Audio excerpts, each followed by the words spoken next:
As-Sunnah Foundation. As-Sunnah Foundation. আসসালামু আলাইকুম ওয়া রাহমাতুল্লাহি ওয়া বারাকাতুহু। আলহামদুলিল্লাহ ওয়াসসালাতু ওয়াসসালামু আলা রাসূলিল্লাহ ওয়া আলা আলিহি ওয়া আসহাবিহি ওয়া মান ওয়ালা, আম্মা বাদ। সুপ্রিয় দর্শক শ্রোতা ভাই বোন, দেশ কিংবা প্রবাস যে যেখান থেকে দেখছেন, আপনাদের সকলকে সাদর আমন্ত্রণ জানাচ্ছি আস-সুন্নাহ ফাউন্ডেশন স্টুডিও থেকে। আপনারা দেখছেন আস-সুন্নাহ ফাউন্ডেশন আয়োজিত সাপ্তাহিক প্রশ্ন উত্তরমূলক অনুষ্ঠান শরঈ সমাধানের 289তম পর্ব। প্রিয় দর্শক, অন্যান্য দিনের মতো আজও ইনশাআল্লাহ আপনাদের সঙ্গে ঘন্টা ব্যাপী থাকছে এবং আপনাদের করা জীবন জিজ্ঞাসার উত্তর কোরআন এবং হাদিসের আলোকে দেওয়ার চেষ্টা করছি। ওয়া মা তাওফীকি ইল্লা বিল্লাহ। আপনার যে কোনো জীবন ঘনিষ্ঠ প্রশ্ন বাংলায় সংক্ষেপে এই পোস্টের মন্তব্যের ঘরে লিখুন। আমরা ইনশাআল্লাহ আপনার প্রশ্ন উত্তর দেওয়ার আপ্রাণ চেষ্টা অব্যাহত রাখবো। সেই সাথে আমাদের এই লাইভ অনুষ্ঠানটি আপনারা একযোগে যে সমস্ত পেজ এবং চ্যানেলে দেখছেন, সেসব জায়গায় প্রশ্ন করে আপনি আপনার প্রশ্ন উত্তর পেতে পারেন। আস-সুন্নাহ ফাউন্ডেশনের এই লাইভ অনুষ্ঠান ছাড়াও আপনার দ্বীনি জিজ্ঞাসার জবাব পাওয়ার আরেকটি অপশন হলো বাংলাদেশ সময় সকাল 8টা থেকে নিয়ে রাত 10টা পর্যন্ত আস-সুন্নাহ ফাউন্ডেশন অফিসিয়াল নম্বরে ফোন করে আপনার প্রশ্ন উত্তর জেনে নিতে পারেন। একদল প্রশিক্ষিত বিদগ্ধ মুফতি এবং আলেমগণ আপনাদের প্রশ্ন উত্তর দিয়ে থাকবেন। সরাসরি অফিসে উপস্থিত হয়েও আপনাদের প্রশ্ন উত্তর জেনে নেওয়ার সুযোগ রয়েছে। IQA ইসলামিক কোয়েশ্চেন অ্যান্সার এই ওয়েবসাইটে গিয়ে আপনাদের প্রশ্নের লিখিত উত্তর বা কোনো ভিডিও বক্তব্য খুঁজে সেখান থেকে আপনার প্রশ্ন উত্তর জেনে নেওয়ার সুযোগ রয়েছে। প্রিয় দর্শক, তাহলে চলুন আমরা ইতিমধ্যে যে সমস্ত প্রশ্ন আমাদের কাছে চলে এসেছে শেষ প্রশ্নের উত্তর দেওয়ার পালায় প্রবেশ করি। আমি শুরুতে দেখতে পাচ্ছি হাদিসে কুদসি এবং কোরআনের মধ্যে পার্থক্য কি। হাদিসে কুদসি এটিও আল্লাহর কালাম বা আল্লাহর দিকে সম্বন্ধ করে বলা হয় যে আল্লাহ বলেছেন, আল্লাহর কথা। হাদিসে কুদসিও আবার কোরআনও আল্লাহর কালাম বা আল্লাহর কথা, কিন্তু দুটির মধ্যে পার্থক্য আছে। কোরআন হলো আল্লাহর সেই কালাম বা কথা যেটার ভাষা মর্ম সবকিছু আল্লাহ তাআলার, যেটা জিবরিলের মাধ্যমে আল্লাহ তাআলা রাসূলের কাছে পাঠিয়েছেন।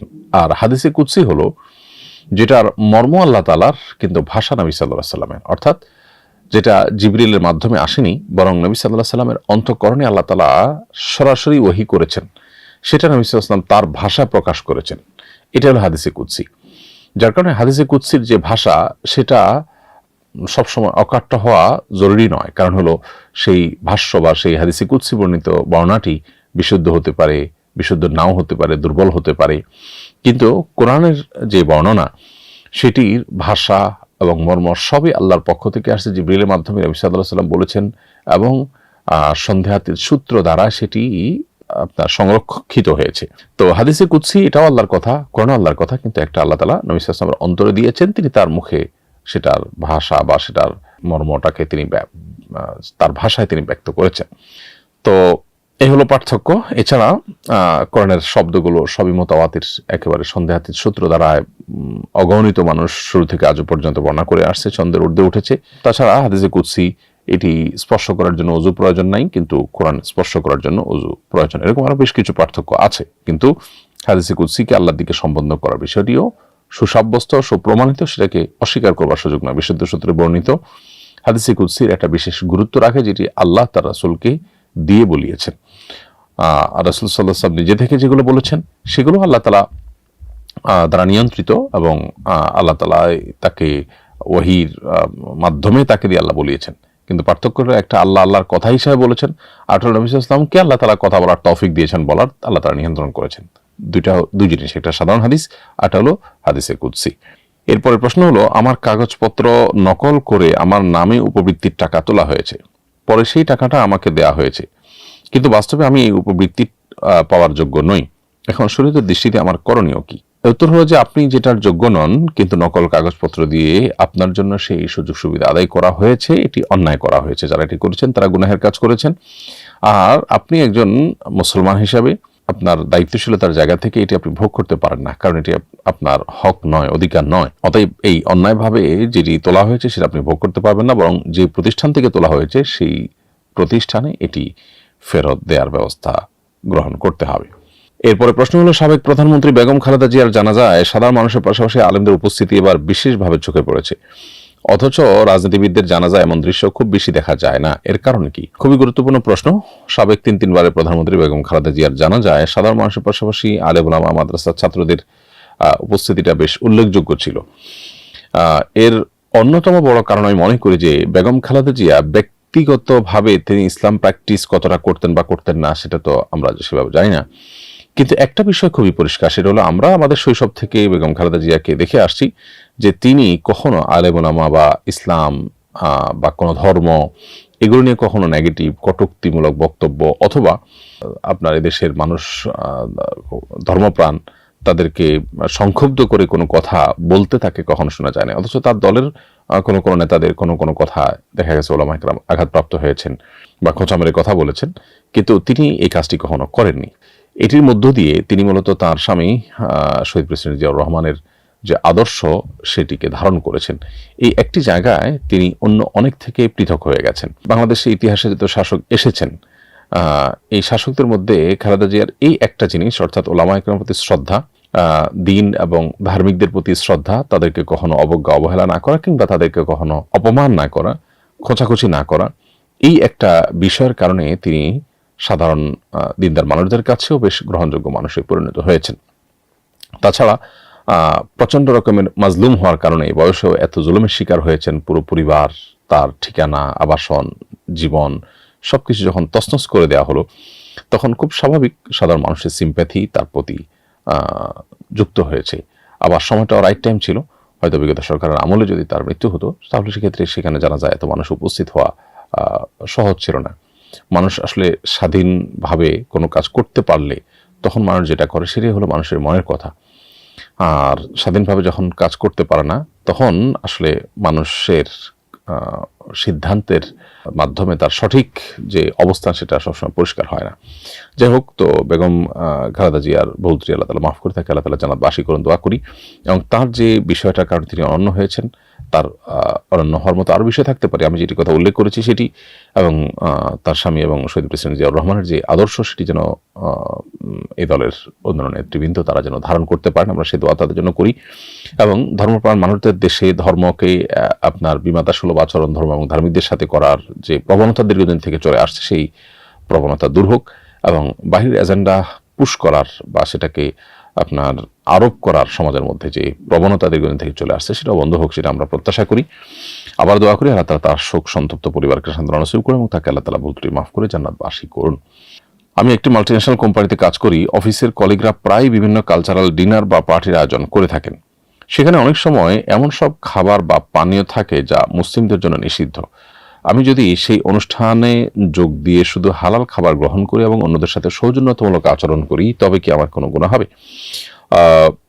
প্রিয় ভাই, এ সম্পর্কে মুসনাদে আহমদে একটা হাদিস বর্ণিত আছে জাবের রাদিয়াল্লাহু তাআলা আনহু থেকে, যে নবী করিম সাল্লাল্লাহু আলাইহি সাল্লাম পরিষ্কারভাবে আমাদেরকে বলেছেন যে ব্যক্তি আল্লাহ এবং আখিরাতের প্রতি বিশ্বাস করে সে যেন এমন কোনো মজলিসে খেতে না বসে যেখানে মদ সার্ভ করা হচ্ছে বা মদ পান করা হচ্ছে।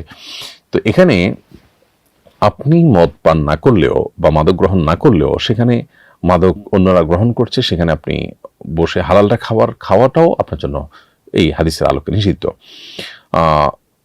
কোন কোন আলেম এটার ব্যাখ্যা বলেছেন যে একটা টেবিলে মদ সার্ভ চলছে, আপনি অন্য একটা টেবিলে বসে, জায়েজ আছে, কিন্তু মজলিসটা আয়োজনটাই যদি হয় মাদকময়, সেখানে আপনি মাদক থেকে বেঁচে আলাদা করে কিছু খেলেন, সেটাকে অনেক ওলামা ইকরাম নিষেধ করেন বা সেটাকে অনুমোদন করেন না। যে এখানে দস্তরখান বলতে শুধু টেবিলই বোঝান না, তারা বলেন যে মজলিসটাই হলো হারাম হালালে মিশ্র মজলিস। তো এই মজলিসটা অ্যাভয়েড করা দরকার আমাদের ইমানি যে গায়রত, আত্মসম্মান বোধ, সেই জায়গা থেকে।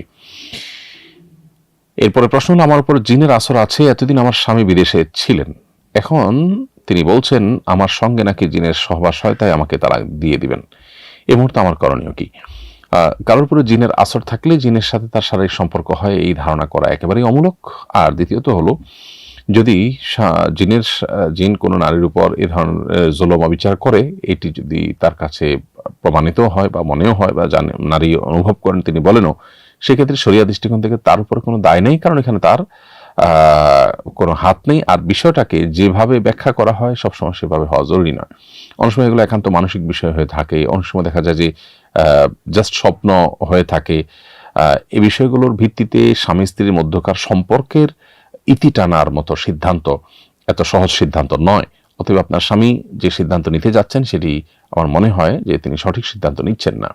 এক্ষেত্রে এই বিষয়ে এক্সপার্ট যারা আছেন তাদের সাথে তার কথা বলা উচিত, ওলামা ইকরামের সাথে তার কথা বলা উচিত, এবং আপনি নিজেও জিনের আসর থেকে বাঁচার জন্য যে রুকিয়া, সে রুকিয়ার পদ্ধতিতে আপনার যাওয়া উচিত এবং রুকিয়া খুব সিরিয়াসলি আপনাকে অ্যাপ্লাই করা উচিত এবং সেলফ রুকিয়া প্রয়োজনে আপনার করা দরকার।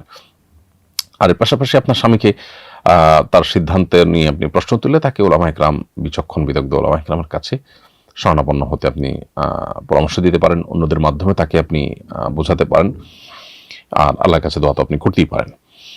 কোনো ব্যক্তি মারা গেলে তার পরিবার পরিজন, আত্মীয় স্বজন ও প্রতিবেশীদের করণীয় কি? কোনো ব্যক্তি যদি মারা যান তাহলে সেক্ষেত্রে পরিবার পরিজন, আত্মীয় স্বজনের বেশ কিছু করণীয় আছে। এর মধ্যে একটা করণীয় হলো যে তার মৃত্যুকে আল্লাহ তাআলা ফয়সালা হিসাবে মেনে নিয়ে তাকদীরের প্রতি ঈমানের জায়গা থেকে বিলাপ না করা। বিলাপ করাকে শরিয়া খুব বেশি নিরুৎসাহিত করেছে, এবং জাহিলি যুগের যে সমস্ত প্রথা প্রচলন আমাদের সমাজে প্রচলিত, পরবর্তীতে বিভিন্নভাবে প্রচলিত ছিল একটা সময় পর্যন্ত, বা কোনো কোনো ক্ষেত্রে আছে, তো সেটার মধ্য থেকে একটা হলো এই বিলাপ করা। এই জন্য মারা যাওয়ার পর বিলাপ করা, অনেকে দেখা যায় জামা কাপড় ছেঁড়াছিঁড়ি আশ্রাশ্রি করেন এবং সহ্য করতে না পেরে অসহনশীলতার পরিচয় দেন। এগুলো আমাদের ঈমানের সাথে যায় না। এটা একটা বিষয়, এটা আমাদের পরিহার করতে হবে। দ্বিতীয়ত, দ্রুত কাফন দাফনের ব্যবস্থা করা।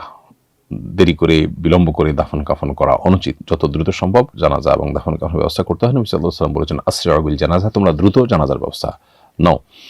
আবার আরেকটা কোন আশপাশে মানুষকে জানানো যারা জানাজা অংশগ্রহণ করতে পারেন, কিন্তু জানাজার প্রচারের জন্য বা আপনার মৃত ব্যক্তির মৃত্যু সংবাদ প্রচারের জন্য আপনার বিলাপ টাইপ বা আপনার কৃত্রিম টাইপ প্রচারণা যেন না হয়, সেজন্য কিন্তু হাদিসে নিরুৎসাহিত করা হয়েছে।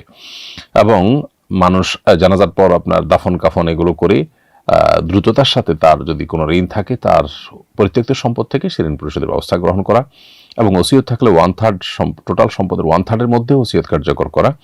অবশিষ্ট সম্পদ যাতে করে অন্যরা কেউ কক্ষিগত করে ফেলতে না পারে সেজন্য খুব দ্রুততার সাথে ওয়ারিসের মধ্যে বন্টন করে দেওয়া উচিত। মাইয়াতের পরিবারের, মৃত ব্যক্তির পরিবারের লোকজনকে, আশপাশের লোকজন মেহমানদারি করা উচিত, যাতে করে তারা শোক কাটিয়ে উঠে তারপরে রান্না বাড়া ইত্যাদির দিকে মনোযোগ দিতে পারেন। সেটা প্রতিবেশী বা অন্যদের কাজ, সে সাথে তারা সমবেদনা জানাবে, জানাজা শরীক হবে। এই কাজগুলো তাদের করণীয় কাজের অংশ। ওয়াকফের জমি পরিবর্তন করা যাবে কিনা? আমার নানা রাস্তার পাশে একটি জমি কবরস্থানের জন্য ওয়াকফ করে গেছেন। এখন আমরা চাচ্ছি এই জমির পরিবর্তে রাস্তা থেকে তুলনামূলক দূরে অবস্থিত আরেকটি জমি কবরস্থানের জন্য নির্ধারিত করতে, এমনটা করা যাবে কিনা? উত্তর হলো না, ওয়াকফের জমি পরিবর্তন করা যাবে না, এবং যেটা ওয়াকফ করে গেছেন কেউ সেটার বিক্রিও করা যাবে না, পরিবর্তনও করা যাবে না। এটা যে জন্য ওয়াকফ করে গেছেন সেটার জন্য ফিক্সড হয়ে যাবে, এবং এক্ষেত্রে পরবর্তীতে ওয়ারিসরা পরিবর্তন বা চেঞ্জ করার অধিকার সংরক্ষণ করেন না। পরিষ্কারভাবে সহিহ মুসলিম হাদিসে নবী সাল্লাল্লাহু আলাইহি ওয়াসাল্লাম ব্যাপারে নিষেধাজ্ঞা আরোপ করেছেন। এরপরে প্রশ্ন হলো, আমি গাড়ি চালাচ্ছিলাম, হঠাৎ আমার হাতের ব্রেক ছুটে গিয়ে আরেকজনের পার্কিং করা গাড়িতে ধাক্কা লেগেছে। এর ফলে গাড়ির বড় অংশ ক্ষতিগ্রস্ত হয়েছে। ক্ষতিগ্রস্ত মালিক এখন আমার উপর নতুন গাড়ি কিনে দেওয়ার দাবি করছেন। আমি কি নতুন গাড়ি কিনে দিতে বাধ্য, নাকি ক্ষতির পরিমাণ অনুযায়ী ক্ষতিপূরণ দিলে হবে? উত্তর হলো, আপনি ক্ষতির পরিমাণ অনুযায়ী ক্ষতিপূরণ দিলেই হবে, নতুন গাড়ি কিনে দেওয়া আবশ্যক নয়। নতুন গাড়ি কিনে দিতে গেলে আপনার পুরো গাড়ির মূল্য আপনাকে পরিশোধ করতে হবে, যেটা আপনার প্রতি জুলুম হবে। অতএব যে ক্ষতি হয়েছে এই ক্ষতির ন্যায্য যে ক্ষতিপূরণ আপনার ক্যালকুলেশন করে বের হবে সেটা আপনাকে দিতে হবে। এরপরে প্রশ্ন হলো, 31st নাইটের আতশবাজির আগুন থেকে মিরপুর, মোহাম্মদপুর সহ বেশ কিছু জায়গা অগ্নিকাণ্ডের ঘটনা ঘটেছে। ফানুস উড়ে গিয়ে বিদ্যুতের তারে আটকে আতঙ্ক সৃষ্টি হয়েছে কোথাও কোথাও। প্রশ্ন হলো, এই অরাজকতা বন্ধের উপায়টা কি? প্রিয় দর্শক, আপনার কষ্টের জায়গাটা আমরা খুব ভালো করে অনুভব করতে পারছি। বেশ কয়েক বছর যাবৎ আমরা এ বিষয়ে সচেতনতা সৃষ্টি করবার চেষ্টা করছি। আলহামদুলিল্লাহ, আইনশৃঙ্খলা রক্ষাকারী বাহিনীর লোকজন তারাও দিনে দিনে এর ক্ষতিকর দিকগুলোকে অনুধাবন করতে পারছেন বলে মনে হয়, এবং তারা প্রতি বছরই একটু একটু করে এই ব্যাপারটাকে নিয়ন্ত্রণ করবার চেষ্টা করছেন, সেটা বোঝা যায়। যদিও এক্ষেত্রে চেষ্টাটা আরো অনেক জোরালোভাবে হতে পারে। 31st নাইটের যে কালচার, এই কালচারটা আমাদের দেশে আমদানি করা হয়েছে বাহির থেকে, সেটা আমরা সবাই কম বেশি জানি। এই কালচারের সাথে, কৃষ্টির সাথে এদেশের মাটির মানুষের কোনো কিছুর, এদেশের মানুষের ঐতিহ্যের, ধর্মের কোনো কিছুর কোনো সম্পর্ক নেই। অথচ পশ্চিমা দুনিয়া থেকে এটাকে আমদানি করেছে দেশের কালচারাল ফ্যাসিস্ট যারা, তারা এদেশে আরোপ করতে চায় যে সমস্ত কৃষ্টিগুলোকে, সে সমস্ত কৃষ্টিগুলোকে আরোপ করার অংশ হিসেবে এটাকে তারা আমদানি করেছেন। সেই সাথে এর পেছনে জড়িত আছে বেশ কিছু কর্পোরেট স্বার্থান্বেষী মহলের বাণিজ্যিক স্বার্থ। এর মাধ্যমে তাদের মাদকের বিজনেস সহ আরও বিভিন্ন বিজনেস তারা রমরমাভাবে করতে পারেন। তাদের সামান্য মুনাফা অর্জনের জন্য আমাদের তারুণ্যকে ধ্বংস করা, আমাদের সমাজকে ধ্বংস করা এবং আমাদের জীবনকে রিস্কের মধ্যে ফেলা, গোটা সমাজের মানুষকে আতঙ্কগ্রস্ত করে ফেলা, এটা কোনোভাবে গ্রহণযোগ্য হতে পারে না। 31st নাইটের উন্মাদনার সাথে তরুণদের খুবই অল্প একটা অংশ, হাতে গোনা কিছু উচ্ছৃঙ্খল তরুণরা এর সাথে জড়িত। অতএব সামান্য কয়েকজন উচ্ছৃঙ্খল তরুণের কাছে গোটা দেশের মানুষ জিম্মি হয়ে যাবে। অল্প কিছু অমানুষের কারণে গোটা দেশের মানুষের জীবন অতিষ্ঠ হয়ে পড়বে। এটা আসলে কোনোভাবে কোনো সভ্য সমাজে অন্তত গ্রহণযোগ্য হতে পারে না। এই জন্য এটার বিরুদ্ধে কঠোর ব্যবস্থা গ্রহণ করা সময়ের সবচেয়ে প্রয়োজনীয় উদ্যোগগুলোর একটা। আমি মনে করি প্রতি বছর এটা করা যাবে না, ওইটা করা যাবে না, প্রশাসন থেকে এরকম নির্দেশনা না দিয়ে বরং এটাকে অর্থাৎ 31st নাইটের উদযাপনকে আইন করে নিষিদ্ধ ঘোষণা করে কঠোর হস্তে এটাকে দমন করা উচিত। প্রথমত এটা থেকে আমাদের সমাজ আসলে কি পায়? রাত 12:01 গভীর রাতে দেশের প্রায় সব মানুষ, হাতে গোনা কিছু মানুষ ছাড়া প্রায় সব মানুষই ঘুমিয়ে থাকেন। অতএব এই সময়ে যদি আতশবাজির বিকট আওয়াজে মানুষ ঘুম ভেঙে যায়, হার্টের রোগী মৃত্যুর মুখে পতিত হওয়ার মতো আশঙ্কা তৈরি হয়, শিশুরা ভিতরে সন্ত্রস্ত হয়ে পড়ে, সেই সাথে পাখিরা ছুটোছুটি করে, আমাদের পরিবেশ বিপর্যস্ত হয় এবং ঢাকা এবং দেশের অন্যান্য যে শহরগুলো বৈদ্যুতিক তারের যে বিশাল বড় জাল আছে, এই জালের নিচে অবস্থান করছে, তার উপরে এ ধরনের আগুন নিয়ে হোলি খেলা এটা কোনো অবস্থাতেই গ্রহণযোগ্য হতে পারে না। এখান থেকে শুধু এখন ছোটখাটো কোনো অগ্নিকাণ্ড ঘটনা ঘটছে অথবা দুই একটা দুর্ঘটনা ঘটছে, এটুকুতেই যে এটা সীমাবদ্ধ থাকবে এমনটি বলা তো কঠিন। কারণ এরকম বৈদ্যুতিক তারের জালের উপর যদি আপনি এভাবে আগুন নিয়ে হোলি খেলা খেলেন, তাহলে সেক্ষেত্রে এখান থেকে অগ্নিকাণ্ডের মাধ্যমে শত শত মানুষের মৃত্যু, আরও বড় কোনো ঘটনা ঘটলে সেটা অবাক হওয়ার মতো বিষয় থাকবে না। এই জন্য এটিকে কঠোর হস্তে দমন করা এটি সময়ের সবচেয়ে প্রয়োজনীয় কাজগুলোর একটি। আমরা কেন জানি যে 31st নাইটের এই উন্মাদনাকে কেন্দ্র করে যে পরিমাণ নৈতিক অবক্ষয় হয়ে থাকে, যে পরিমাণ উন্মাদনা সৃষ্টি হয়ে থাকে, প্রতি বছর দেখা যায় যে এই রাতে অতিরিক্ত মাদক গ্রহণ করার ফলে মাদক গ্রহণ করে ড্রাইভিং করতে গিয়ে রোড অ্যাক্সিডেন্ট অন্য দিনের চাইতে 117 গুণ বেশি রোড অ্যাক্সিডেন্ট হয়ে থাকে, যেটা খুবই ভয়াবহ একটি সাইন। এছাড়াও আরও বহু অনাচারের সাথে জড়িত আছে, এর সাথে সম্পৃক্ত আছে। বিধায় মানুষ, পশু পাখি দুর্বল, অসুস্থ, হার্টের রোগী, শিশু আতঙ্কগ্রস্ত হবে, কষ্ট পাবে, মৃত্যুর মুখে পতিত হবে। আর এই অল্প কিছু শৃঙ্খল মানুষের কাছে গোটা সমাজের মানুষ জিম্মি হয়ে থাকবে, এটা কোনো দিনই গ্রহণযোগ্য হতে পারে না। এটার বিরুদ্ধে ব্যবস্থা গ্রহণ করা দরকার এবং প্রত্যেকটা সমাজে এটাকে প্রতিরোধ করবার জন্য কাউন্সেলিং করে উচ্ছৃঙ্খল যুবকদেরকে বুঝিয়ে আনা এবং এটা বন্ধের জন্য বাড়ি মালিকদেরকে ছাদ এরাতে বন্ধ রাখার জন্য নির্দেশনা দেওয়া, উৎসাহিত করা, এই কাজগুলো সামাজিকভাবে হওয়া দরকার। শুধু আইনশৃঙ্খলা রক্ষাকারী বাহিনী নয়, সামাজিকভাবেও যদি সবাই চেষ্টা করেন তাহলে সেক্ষেত্রে এই উচ্ছৃঙ্খলা রোধ করা কঠিন কোনো বিষয় হবে না ইনশাআল্লাহ তাআলা। পৃথিবীর বহু দেশে যেহেতু এই উদযাপনের ব্যাপারে নিষেধাজ্ঞা আরোপ আছে, আমাদের এই উদযাপন নিষেধাজ্ঞা আরোপের আওতায় আনতে বা এটাকে নিষিদ্ধ করতে বাধা কোথায় আমি ঠিক জানি না। অতএব এ ব্যাপারে আমার মনে হয় আমাদের এখন কঠোর হস্তে দমন করার জন্য রাষ্ট্রীয় উদ্যোগ প্রয়োজন এবং সামাজিকভাবে সে উদ্যোগের সহযোগিতা করা প্রয়োজন। এরপরে প্রশ্ন, নামাজ পড়ার মাঝখানে যদি কত রাকাত পড়া হয়েছে এবং কত রাকাত বাকি আছে তা ভুলে যাই, সেক্ষেত্রে করণীয় কি? নামাজ পড়ার মাঝে কত রাকাত পড়া হয়েছে এবং কত রাকাত বাকি আছে সেটা যদি আপনি ভুলে যান, এটা যদি আপনার জীবনের প্রথমবারের মতো হয়, তাহলে সেক্ষেত্রে নামাজটা নতুন করে পড়াই উত্তম, নতুন করে পড়বেন। আর যদি মাঝে মধ্যে আপনার এরকম হয়, তাহলে সেক্ষেত্রে আপনার প্রবল ধারণা যেটা দিকে হয়, 3 রাকাত না 4 রাকাত সন্দেহ হলে 3 রাকাত দিকে যদি প্রবল ধারণা হয় বা 4 রাকাত এর ধারণাটা যদি প্রবল হয়, তাহলে সেটাকে ধরে আপনি নামাজ পড়বেন। আর যদি কোনো দিকেই প্রবল ধারণা না থাকে, তাহলে সেক্ষেত্রে আপনি সর্বনিম্নটা ধরে নামাজ শেষ করবেন এবং শেষে সেজদায় সাহু দিবেন। যেমন 2 বা 3 কিংবা 3 বা 4 নিয়ে সন্দেহ হচ্ছে, তাহলে কমটা ধরে নিয়ে আপনি নামাজ শেষ করবেন এবং শেষে সেজদায় সাহু দিবেন, নামাজ হয়ে যাবে ইনশাআল্লাহ তাআলা। অনেক সময় ফরজের আগে ফজরের সুন্নত পড়ার সুযোগ পাই না, ফরজ নামাজের পর কি ওই সুন্নত আদায় করতে পারবো? উত্তর হলো যে ফজরের ফরজ নামাজের আগে সুন্নাত নামাজ পড়ার সুযোগ যদি কেউ না পান, তাহলে সেক্ষেত্রে কোনো আলেম সেটাকে ফজরের ফরজ নামাজ শেষে আদায় করার অনুমতি দিয়ে থাকেন সূর্য ওঠার আগে। যদি এক্ষেত্রে তিরমিজিতে একটি বিশুদ্ধ বর্ণিত হাদিস রয়েছে আবু রাদিয়াল্লাহু তাআলা আনহু থেকে, যে নবী সাল্লাল্লাহু আলাইহি ওয়াসাল্লাম বলেছেন, মাল্লাম ইউসাল্লি রাকাতাল ফাজরি ফালিসাল্লিহুমা বাদা মা তাতলু'আশ শামস। কেউ যদি ফজরের 2 রাকাত মিস করে থাকে, অর্থাৎ সুন্নাত 2 রাকাত মিস করে থাকে, তাহলে সে যেন ফজরের সূর্য ওঠার পরে আদায় করেন। অর্থাৎ সূর্য উঠে যাবে সে পর্যন্ত অপেক্ষা করে সূর্য ওঠার যে 15-20 মিনিট পরে নিষিদ্ধ সময় পার হয়, তারপরে আপনি এই 2 রাকাত সুন্নাত আদায় করবেন। এটা হলো সবচেয়ে উত্তম। হাদিসে সরাসরি সেভাবে নির্দেশনা দেওয়া আছে। এরপরে প্রশ্ন, নতুন বছর উপলক্ষে আমাদের অফিসে বর্ষবরণ অনুষ্ঠান হয়, সেই অনুষ্ঠানে আমি ম্যানেজমেন্টের নির্দেশে কোরআন তেলাওয়াত করেছি। এ ধরনের অনুষ্ঠান করা কি শরীয়ত সম্মত? আর এই অনুষ্ঠানে কোরআন তেলাওয়াত করা জায়েজ আছে কিনা? নতুন বছর উপলক্ষে বর্ষবরণের আনুষ্ঠানিকতা, এটা যদি নিছকই আনুষ্ঠানিকতার ব্যাপার হয়, এখানে কোনো ধারণাগত বিষয়, বিশ্বাসগত বিষয় না থাকে, তাহলে এটা একটা মোবাহ কাজ হতে পারে। কিন্তু সেই সাথে এখানে এটাও মাথায় রাখতে হবে যে নওরোজ বা নববর্ষের উদযাপনের এই কালচারটা এসেছে মূলত আপনার প্রকৃতি পূজারী বা প্যাগানদের থেকে। সেটার বাইরে যদি কোনো এলাকা আঞ্চলিকভাবে কোনো আনুষ্ঠানিকতা হয়, যেমন নবান্ন উৎসব, নতুন ফসল উঠেছে, মানুষের খুশি লাগা কাজ করেছে, এরকম কিছু থাকে, সেটা ভিন্ন বিষয়। সেরকম কিছু যদি হয় তাহলে সেক্ষেত্রে এটি জায়েজ হতে পারে এবং সেখানে কোরআন তেলাওয়াত করাও নিষিদ্ধ কোনো বিষয় হবে না। এর বাইরে এটা যদি এর মধ্যে কোনো হারাম যুক্ত হয়, কিংবা এটা যদি কোনো বিজাতীয় কালচার এর সাথে সংশ্লিষ্ট হয় বা তার সাথে কোনোভাবে এটা রিলেটেড হয়, তাহলে সেক্ষেত্রে এখানে অংশগ্রহণ করা বা এটাকে সমৃদ্ধ করার জন্য আপনার কোনো উদ্যোগ গ্রহণ করা জায়েজ হবে না।